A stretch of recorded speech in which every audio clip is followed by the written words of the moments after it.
Muito boa tarde, muito boa noite, muito bom dia, seja lá quando você esteja assistindo este vídeo. Meu nome é João, falo aqui sobre história no projeto e nosso tema de conversa de hoje, nosso tema para diálogo é África. África, especificamente sobre o desafio do colonialismo. Nosso objetivo aqui é analisar um pouco desse processo histórico que tem consequências tão terríveis para o continente, né? Que impactam hoje em dia, inclusive com reflexos em outras localidades do planeta. Então, vamos focar aqui hoje na análise desse processo, especificamente a partir de 3 pontos, né? Primeiro, localizando ali no tempo, né? O que estava acontecendo quando, né? Em seguida, falando o que acontecia antes do início desse processo, como é que estava o continente africano antes do avançar do colonialismo europeu sobre o continente, ali pós 1880, e como reagiram as lideranças, ou melhor, como se posicionavam as lideranças africanas frente à possibilidade, veja só, frente à possibilidade de um possível ataque, uma possível invasão, uma possível ameaça à soberania e independência nacional das nações, no plural, das nações africanas. Então, vamos analisar um pouco dessas questões hoje, né? Digo que não será a única vez que a África aparecerá por aqui, não será o único tema a ser tratado sobre África, né? Escolho esse tema porque ele é muito fácil de ser cobrado em provas como Enem, vestibulares, e eu acho também que é um tema relevante para a discussão, para além do instrumentalismo para a prova. Acho que debater o que ocorreu com o continente africano serve muito para entendermos um pouco melhor a dinâmica global, principalmente dando a isso uma perspectiva histórica, né? Então, dito isso, né, dou então início aqui ao que eu quero de fato trazer para vocês hoje, né? E falando de colonialismo, falando de colonização, eu acho interessante entendermos o que quer dizer isso, mas sem cair muito em definições de dicionário, definições de enciclopédia. Vou fazer o seguinte, eu vou ler um trecho de um escrito de um político argelino chamado, deixa eu fazer uma colinha aqui, Ferhat Abbas. Né? Ferhat Abbas escrevia em 1930, ele refletia um pouco sobre o que significou e o que foi o colonialismo ali, principalmente pós 1880. E presta atenção que a reflexão dele vai servir para algumas coisas que falaremos logo mais à frente. Mas salientava então, em 1930, Ferhat Abbas.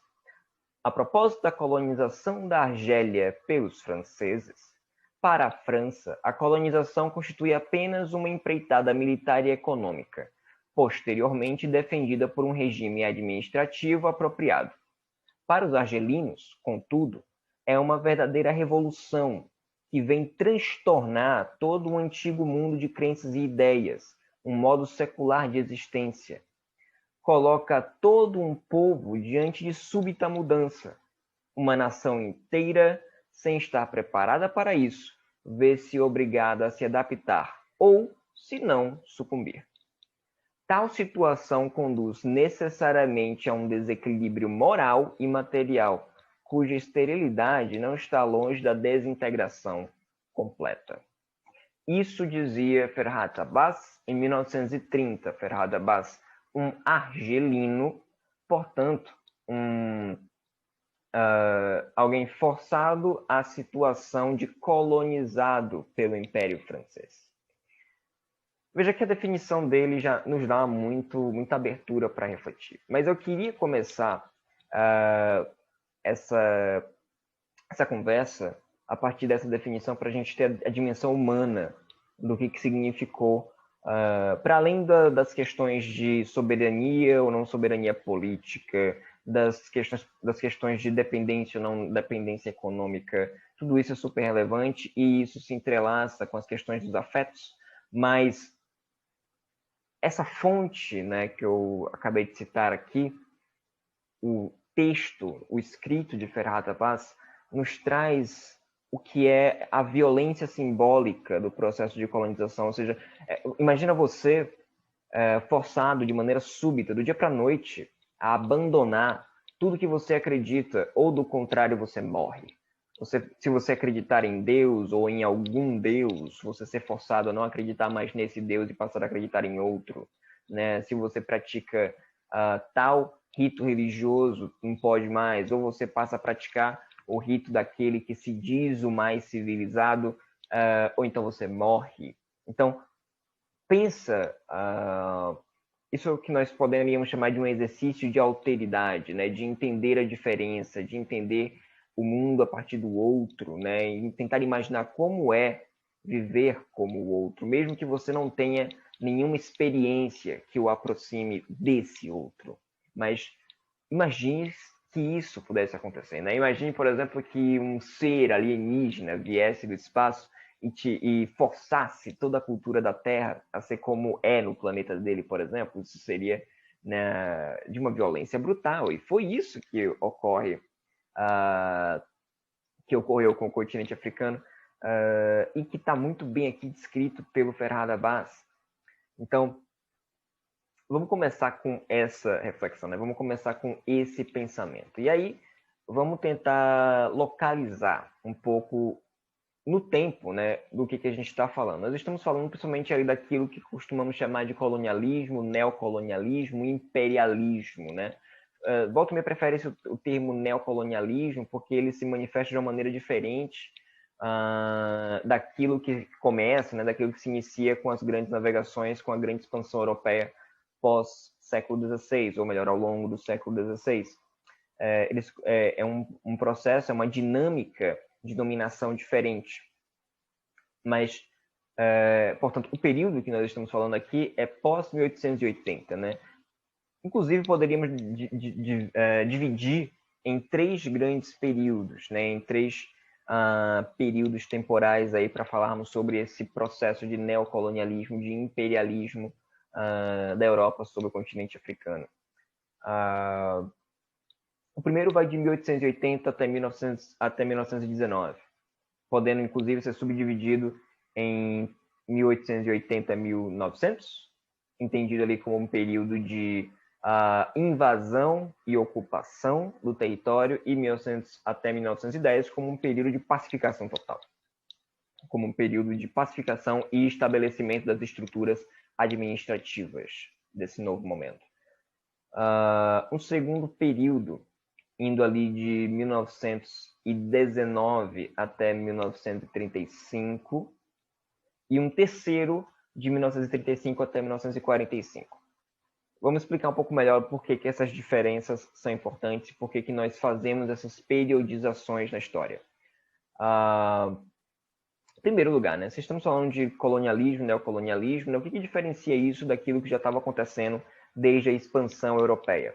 Havia uma diferença de objetivo, potencialidade, intenção e capacidade. Né? As relações que se estabelecem com os reinos africanos ali ao longo do século XVI, pós-século XVI, ela acaba se pautando muito em uma lógica de livre-cambismo, né? Em uma lógica voltada para a troca econômica, né? Existe uma necessidade econômica de um lado, você supre com aquilo que você tem, e aí existe uma necessidade do outro lado, o outro supre com aquilo que ele tem. Então, muitos reinos africanos, inclusive, viam nisso possibilidades, né, de intercâmbio de materiais, de intercâmbio de mercadorias, visando possivelmente até enriquecer com esse processo. Né? É bom a gente ter sempre cuidado para não ficar infantilizando, né, ou idealizando os agentes históricos, seja de região A, região B, tendo passado por barbárie A ou barbárie B. Né? Os indivíduos têm interesses, eles vivem dentro de uma dada estrutura social. Então, o que acontece pós 1880 já é uma realidade na qual a Europa está num processo de industrialização bastante intenso, e isso gera ali uma necessidade, né, de exportação e importação de valor que diferencia da ideia de um simples livre cambismo, de uma simples relação de troca. O que eu quero dizer, de maneira um pouco mais direta, é as potências europeias, nesse momento, tinham uma intenção de domínio e controle muito mais direta, muito mais às claras do que se tinha até então, do que se teve ali durante o período dos séculos XVI e XVII, durante ali a expansão europeia sobre o continente africano. Então, esse momento ele é muito de uma maior intensidade. E é um momento, inclusive, no qual os países europeus têm à sua disposição um aparato militar tecnológico que possibilita estratégias e possibilidades de domínio que são muito distintas daquilo que era possível 2, 3 séculos antes.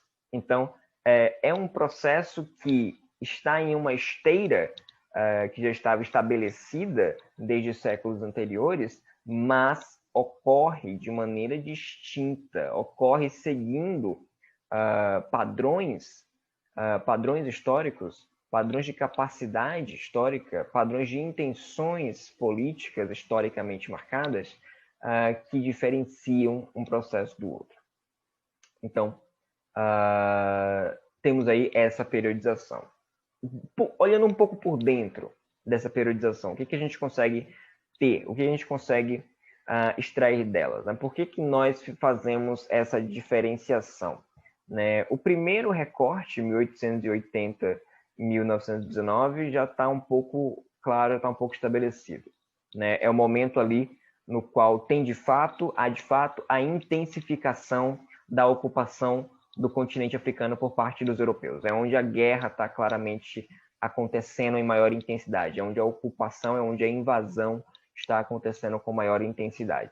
Após 1900, já é ali o período no qual se tem uma situação já mais controlada, já mais pacificada,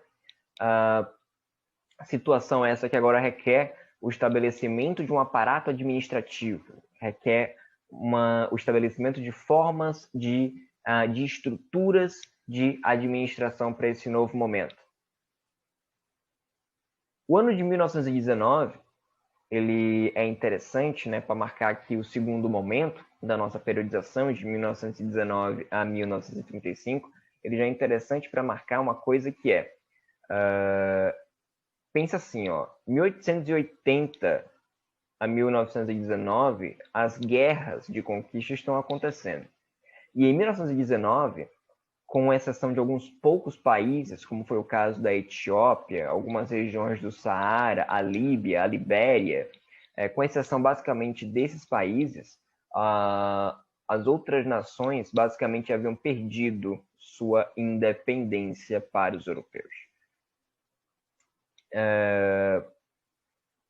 E isso é marcante, porque logo já falaremos disso, mas até 1880 a ocupação europeia era bastante restrita no continente. Ela não era tão intensa assim. E aí ela se torna algo quase que dominante em toda a extensão territorial do continente africano. Então, algumas coisas, né, essa é uma delas, estão acontecendo em 1919 que fazem com que se inicie ali a possibilidade de entender um novo momento histórico para esse processo. Me refiro aqui, primeiro, a alguns fatos de dimensão um pouco mais global, que no caso eu estou falando da Revolução Russa, estou falando da Primeira Guerra Mundial, e de maneira um pouco mais localizada estou falando também do primeiro Congresso Pan-Africanista, né, organizado pelo pensador Dubois, pelo pensador norte-americano Dubois, pensando inclusive a relevância dos eventos mais globais como a Primeira Guerra Mundial, né, pense o seguinte, nós estamos se estamos desde 1880 com as potências europeias invadindo o continente africano, essas mesmas potências europeias estavam em guerra entre 1914 e 1918. O que nos faz pensar que, ao final de uma guerra, temos vencedores e perdedores. As posses coloniais estabelecidas, elas entrarão no jogo como espólio de guerra. Elas entrarão no jogo como material de conquista. Se, por exemplo, a Alemanha tinha colônias no continente africano, então ela vai passar agora para um vencedor. E olha, lembrando de novo aqui o que fala Ferrar Abbas, a dimensão simbólica aqui da transformação, e indo além do que disse Ferrar Abbas no trecho que lemos no início, a coisificação dos indivíduos que viviam nessas regiões conquistadas, porque eles estão sendo tratados basicamente como algo que se ganha ou se perde numa guerra. São pessoas, mas entendidas ali como uma coisa, basicamente. Então, a Primeira Guerra Mundial provoca alguma dessas rearticulações, reordenações dentro do sistema colonial. Aquilo que era posse de país A passa para país B, etc. A Revolução Russa, ela tem algumas questões também, porque a Revolução Russa, é pouco falado isso, mas além de uma revolução de caráter comunista, ela foi uma revolução também anti-imperialista, né? Tanto falando ante as influências do Império Britânico sobre a Rússia, mas também estamos falando do fato da Rússia ser, na época, entendida como um grande cativeiro de povos. Diversas etnias habitavam as fronteiras nacionais russas que eram subjugadas à etnia que governava o país, a etnia ali dos grão-russos. O pessoal que governava não necessariamente era da mesma etnia do que outras regiões, mas mesmo assim essas regiões eram contidas, controladas dentro do espaço nacional russo. Tanto que Lenin tem escritos exatamente tratando sobre a questão nacional, exatamente tratando sobre como o capitalismo, né, a revolta, a revolução anticapitalista não pode ser feita sem ter um devido entendimento das dimensões nacionais dessas questões, porque toda economia, as economias elas se formam em suas dimensões nacionais. Então, essa é uma perspectiva que não pode ficar de fora. Então, essa é uma análise que é válida também para se pensar o que acontece com o continente africano que estava ali sob domínio colonial. E o Congresso Pan-Africanista de Dubois, ele tem ali uma relevância também, porque está tratando dessa questão anti-imperialista, mas falaremos dele em um outro momento. Ele tem uma relevância, ele tem um impacto futuro que é digno de uma análise mais aprofundada, mas falarei só por alto dele aqui, né? Ele aconteceu aqui, né? Depois voltaremos para falar dele. De 1919 a 1935 é um período ali em que a resistência mais militar, mais militarizada, ela dá uma recuada, né? É um período ali de aliança ou submissão temporária como utilizados como estratégia do povo africano. Né? Óbvio que protestos continuaram acontecendo, manifestações continuaram acontecendo, mas de um ponto de vista de um ponto de vista um pouco mais pautado em uma guerra mais aberta, né? Uma guerra mais militarmente entendida, né? Em seu sentido mais militar, ela havia dado uma recuada. E nós temos, obviamente, as consequências desses eventos que eu acabei de citar, mas o fato de, em 19 em diante, o continente está basicamente dominado. Esse período vai, então, até 1935. Em 1935, nós temos um evento que é digno de nota, que é a invasão de Mussolini e as tropas do fascismo sobre a Etiópia. E esse evento ele tem uma dimensão simbólica que é interessante, porque ele causou uma comoção, uma indignação na comunidade negra, não só dentro do continente africano, mas fora dele também, porque ele serviu de denúncia para a forma como os indivíduos, como seres humanos, eram tratados e entendidos pelas suas administrações coloniais. Né? A violência do racismo dentro das colônias, a violência das formas de uso da força legítima por parte das administrações coloniais, ou seja, a diminuição, né, de uma cultura. Falando disso, não posso deixar de lembrar de Frantz Fanon, na medida em que ele entende, na medida em que ele coloca ali o fenômeno do colonialismo, né, como algo que já acontecia desde finais do século XIX, e que tinha ali práticas que foram colocadas sob o continente europeu na figura do nazifascismo, que causou uma comoção tal que gerou uma grande guerra, gerou uma Segunda Guerra Mundial. Práticas essas que já eram efetivadas, que já aconteciam dentro das posses coloniais. Então, a denúncia, né, que possibilitou essa invasão de Mussolini, né, a indignação, né, esse canalizar de afetos anticolonialistas, eles acabam ganhando mais força, né, porque a forma, né, da barbárie, a crueldade que já acontecia nas colônias chegam até a superar, de certa maneira, o que acontece durante a Segunda Guerra Mundial. E aí vamos pensar aqui, continuando com o raciocínio de Frantz Fanon. O que foi ali também o fascismo? O que foi ali o nazifascismo e sua perspectiva de uma hierarquização das raças, se não uma lógica de submissão, uma lógica de subjugação de uma raça pela outra a partir de uma régua hierárquica na qual existem raças, culturas inferiores que devem ou serem assimiladas e transformadas ou destruídas por completo. Isso já acontecia no continente africano. No momento em que isso foi aplicado ao continente europeu, houve uma comoção muito diferente, né? Então, os movimentos, né, principalmente ali, inclusive, principalmente dentro do continente africano, vão ganhar um novo gás agora, né? Porque a situação começa a pedir uma maior organização, começa a trazer de novo uma organização mais militarizada para bater de frente contra o desafio colonial. Inclusive, alguns historiadores vão dizer que se não tivesse tido ali uma Segunda Guerra Mundial, provavelmente a descolonização da África talvez tivesse ocorrido antes. Eu não gosto muito desses exercícios de história contrafactual, mas cito aqui aquilo que alguns especialistas da área dizem.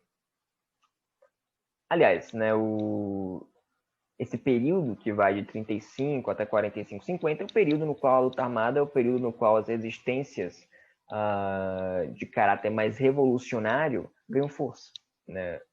Então, nós temos esses três momentos, esses três períodos aí que poderíamos dividir esse desafio que a África enfrenta ali entre 1880, 1950 e 1960, né? A descolonização, ela de fato ganha força ali durante a década de 60, mas ao longo dos anos 50 você tem ali uma luta, um engajamento muito forte dos próprios africanos contra a dominação colonial. Então, localizado aqui um pouco melhor isso no tempo e no espaço, vamos falar um pouco sobre como estava o continente africano até 1880, né? Como já falado, né? Havia ali uma relação entre África e Europa, que inclusive não era nem tão mal vista assim. Era uma relação na qual as lideranças do continente entendiam que também poderiam retirar vantagens dali. Então, válido é logo dizer que até 1880 a presença europeia, como eu já disse no início, era bastante diminuta. Era uma presença bastante diminuta, era uma presença bastante restrita. E aqui eu cito só algumas regiões que estavam ali dominadas, que eram em grande medida regiões ali da África Ocidental, algumas regiões da África Central. Na África Setentrional nós tínhamos a Argélia, que já era uma posse francesa desde antes de 1880. O Oriente Africano estava basicamente intacto. As formas de organização sociopolíticas haviam se preservado, mesmo pós ali a expansão marítima europeia do século XVI em diante. Então, nós tínhamos uma realidade na qual, aliás, né, Moçambique, Angola, tinham ali presença europeia, presença portuguesa, mas também não era uma presença no qual toda a completude dos territórios estavam ali 100% dominados. E aí, por isso, volto a dizer que a diferença do que acontece com as 1880, que a situação de domínio mais direto, mais diretamente falando, é o que vai dar uma grande diferença para esse primeiro momento aí durante que se inicia aí pós-século XVI. Então, tínhamos essa situação. Qual era, portanto, o grau de preparo, né? Qual era o grau de preparo, ou melhor, como percebiam as lideranças do continente africano a possibilidade de uma invasão? Como eles se posicionaram? Como eles se posicionavam? Vamos ler, então. Vamos falar de fonte, né? Então, vamos ler como tratavam a possibilidade de uma invasão ou de uma maior presença ou de uma presença que pudesse violar a independência e a soberania dessas nações já estabelecidas. Vamos ler alguns trechos aqui de cartas, né, escritas por agentes da época. Eu começo aqui lendo uma carta de Prempeh I, rei dos Ashanti, povo natural ali da Costa do Ouro, né, que é a atual Gana. Ele escreve à rainha da Inglaterra em 1891 o seguinte. Aqui eu cito Prempeh I. A proposta para o país Ashanti, na presente situação, colocar-se sob proteção de Sua Majestade a Rainha e Imperatriz da Índia foi objeto de exame aprofundado, mas me permitam dizer que chegamos à seguinte conclusão. Meu reino, o Ashanti, jamais aderirá a uma tal política. O país Ashanti deve continuar a manter, como até agora, laços de amizade com todos os brancos. Preste atenção, laços de amizade com todos os brancos. Não é por ufanismo que escrevo isto, mas tenho clareza do significado das palavras.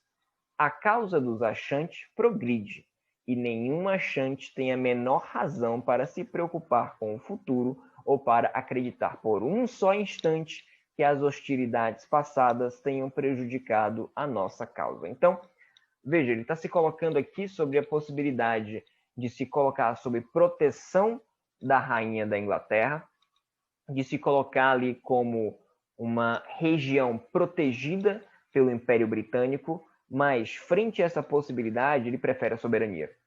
Frente a essa possibilidade, ele se entende muito bem capaz de primeiro, se defender sozinho, e outra, ele não quer ficar preso a uma relação político-econômica, talvez, a uma relação simplesmente Grã-Bretanha-Achante. Por quê? O que ele quer? Ele quer negociar com todos os brancos. Ele quer ter essa independência. E veja, não é por ufanismo. Ele escreve isso simplesmente por acreditar, né, num futuro no qual não há a possibilidade, olha a confiança com a qual ele está falando isso, não há a possibilidade de uma subjugação deste grande povo por um outro povo branco qualquer. Diplomático, né? O cara bem diplomata, pesava muito bem as palavras do Prempeh I. Vamos ver um cara que já estava um pouco mais, já era um cara mais direto, né? Um cara mais assertivo no que ele dizia. Leio aqui agora uma carta, um trecho de carta de 1895 do rei dos Mossi, né? Os Mossi era ali o povo que ficava na região do que hoje nós conhecemos como Burkina Faso, do continente africano. Cito aqui, então, um trecho escrito por Ogobo. Abro aspas para ele. Sei que os brancos querem me matar para tomar o meu país. E, ainda assim, você insiste em que eles me ajudarão a organizá-lo. Por mim, acho que meu país está muito bem como está. Não preciso deles. Sei o que me falta e o que desejo. Tenho meus próprios mercadores. Considere-se feliz por não mandar cortar-lhe a cabeça. Parta agora mesmo e, principalmente, não volte nunca mais. O Ogobo, o Morunaba, ele escreve isso a um oficial francês. que colocava ali posta a intenção da França de, olha que boazinha, ajudar o Morunaba a organizar o seu país. Veja a tonalidade do cara. O cara, ele coloca as armas para jogo. Ele fala, olha só, você tem sorte de eu não cortar tua cabeça, irmão. Para com essa porra de ficar dizendo, oh, eu não consigo colocar o meu país nos eixos. É uma merda. Perceba como eles estavam determinados a manter a sua independência e a sua soberania com relação aos europeus. Agora eu avanço e leio aqui um trecho de... Cadê? Um trecho do rei da Etiópia. Um trecho de uma carta escrita pelo rei da Etiópia, enviada a dirigentes de França, Alemanha, Itália e Rússia. Interessante o relato e o que ele diz a esses líderes, né? Vamos analisar aqui, porque esse documento ele traz um pouco até das próprias intenções imperialistas de Menelik com relação ao seu próprio território. Vamos ler. Abro aspas aqui para Menelik. Não tenho a menor intenção de ser um espectador indiferente, caso ocorra a potências distantes dividir a África, pois a Etiópia há 14 séculos tem sido uma ilha cristã no mar de pagãos. Dado que o Todo-Poderoso até agora tem protegido a Etiópia, tenho a esperança de que continuará a protegê-la e a engrandecê-la, e não penso sequer um instante que ele permita que a Etiópia seja dividida entre outros estados. Antigamente, as fronteiras da Etiópia eram o mar. Não tendo recorrido à força nem recebido a ajuda dos cristãos, nossas fronteiras marítimas caíram em mãos dos muçulmanos. Não abrigamos hoje a pretensão de recuperá-las pela força, mas esperamos que as potências cristãs, inspiradas por nosso Salvador, Jesus Cristo, as devolvam a nós ou nos concedam, pelo menos, alguns pontos de acesso ao mar. Escreve Menelik no ano de 1891 a tais potências europeias. Olha como ele coloca, inclusive, os próprios interesses dele para jogo. Não se pode entender as lideranças do período como indivíduos que estavam simplesmente passivos, olhando o que acontecia ali ao redor deles. Eles não tinham, olha, citando Menelik, não tenham intenção de ser espectador indiferente. Em 1895, ele proclama novamente, né? Portanto, 4 anos depois. Isso, né, dado o momento ali de uma campanha dos italianos contra o povo etíope, contra a Etiópia. Os inimigos vêm agora se apoderar de nosso país e mudar nossa religião. Nossos inimigos começaram a avançar, abrindo caminho na terra como topeiras. Com a ajuda de Deus, não lhes entregarei meu país. Hoje, que os fortes me emprestem sua força e os fracos me ajudem com suas orações. Percebam como a intenção está posta no sentido de preservar a independência na porrada mesmo. Não tem problema. Inclusive, olha como ele cita Deus e olha como ele cita a ancestralidade que é tão cara às sociedades tradicionais africanas, no sentido de que já vi muitos, inclusive, falarem, nossa, é um povo muito misticista, olha como esse povo é inferior por ficar se baseando nessas culturas baseadas em espíritos ancestrais. Ora, porra, não estava o europeu crente que Deus estava do seu lado e, portanto, também invocava preces, fazia orações para que tivesse sucesso em seu processo de conquista? Não faria, portanto, sentido que o etíope, frente à ameaça, não também convocasse Deus? Não também convocasse as entidades que ele entende como protetoras? Ora, recorrer à religião, recorrer ao sagrado é algo muito comum em tempos de crise. Faziam isso europeus, ditos povos, dotados do fardo do homem branco, que deveriam levar civilização ao mundo inteiro. Faziam isso os povos africanos, que tinham seus próprios sistemas de crença, suas próprias culturas, seus próprios problemas, seus próprios interesses, inclusive como ficou claro aqui com Menelik, que tinha interesses em expandir territórios em direção a territórios que, pelo menos naquele momento, não pertenciam à sua nação etíope.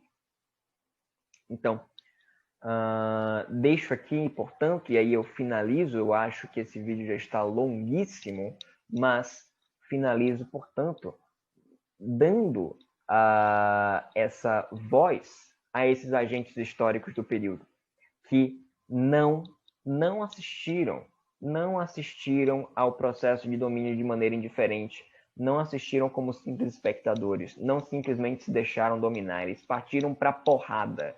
O problema é que a Europa, nesse momento, segunda metade do século XIX, será mais tratado quando falarmos novamente desse tema do colonialismo em um próximo vídeo. A Europa passava por um processo de intensificação de sua capacidade e força produtiva, muito em função da Revolução Industrial, e a capacidade industrial deu a ela avanços tecnológicos para os quais os líderes africanos, de fato, não estavam preparados. Aliás, lembrando que eles entendiam que a troca, o livre câmbio com os europeus lhe traziam também armas. Só que a segunda metade do século XIX trouxe tecnologias para a Europa de maneira muito intensa, de maneira muito rápida, né? Os grandes encouraçados, as metralhadoras, né? A metralhadora Maxim, que é uma revolução em termos de estratégia de guerra. Então, havia ali, de fato, uma superioridade que era tecnológica. E havia ali também um novo momento histórico, no qual o imperialismo ele se dava de uma maneira muito mais violenta. Domina-se, de fato, pela força para se ter acesso a uma capacidade de super exploração dessa região. E gravem esse termo, super exploração desse território. Não se tratava mais de troca, não se tratava de uma perspectiva de estabelecimento de redes de contato, de redes de comércio com essas nações africanas. Se tratava de dominar e de explorar de maneira direta. Finalizo aqui, portanto, esse vídeo neste ponto. Em um outro momento, daremos continuidade a esta conversa. Possíveis correções, dúvidas, sugestões, os comentários são livres para que possamos, inclusive, melhorar, né, o trabalho que estamos desenvolvendo aqui. Me despeço por aqui e até um próximo encontro.